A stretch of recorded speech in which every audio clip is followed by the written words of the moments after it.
William Shakespeare, the man who transformed literature into what it is now. William Shakespeare was born on April 26, 1574 in Stratford-upon-Avon, England. He was born into a Christian family and baptized at a young age. His father, John Shakespeare, and his mother, Mary Shakespeare, were not particularly wealthy people.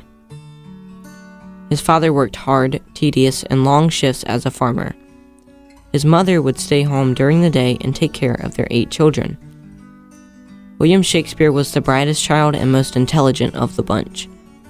His free time as a young boy was filled with exacerbating sessions of deep thought for literature, which led him to many of his famous works. Throughout his early childhood up to adulthood, he had virtually no education. Once he reached the age of 18, he married Anne Hathaway, whom he had 3 children with, Susanna and twins Hamnet and Judith. Hamnet later died at age 11 due to unknown causes. In his early 20s, he and his family lived in London, where he was an actor, writer, and a part owner of a theater company called Lord Chamberlain's Men, which performed very sought-after and consummate plays which Shakespeare would have the lead role in. From 1592 to 1599, Shakespeare had no physical records to be accounted for. Many have called this time period of his life the lost years. William Shakespeare ended up retiring in Stratford, England, in the year 1613. 3 years later, Shakespeare sadly died due to alcohol poisoning and a severe fever. This happened because he was an alcoholic and believed drinking was a symbol of God's goodwill and would fuel him to live his life. As D.H. Lawrence once said, "When I read Shakespeare, I am struck with wonder that such trivial people should use muse and thunder in such lovely language." To me, this couldn't have been better said. To me, literature without Shakespeare is like an aquarium without fish. In most people's opinions, Shakespeare is the world's greatest playwright and writer of the English language. Shakespeare's also been named England's national poet and is nicknamed as the Bard of Avon. Shakespeare was given this nickname because he was born and buried in Stratford-upon-Avon, England, and a bard is a poet. Many people study Shakespeare for many reasons, mainly because his plays have shaped the English language. English literature and many modern-day themes are derived from Shakespeare's writings. His style and swagger is remembered. People try to copy him, but his mind is his own, something that can't be imitated nor replicated. Some of Shakespeare's most remembered writings are Hamlet, Julius Caesar, Richard III, and Romeo and Juliet. These plays are all tragedies and dramas.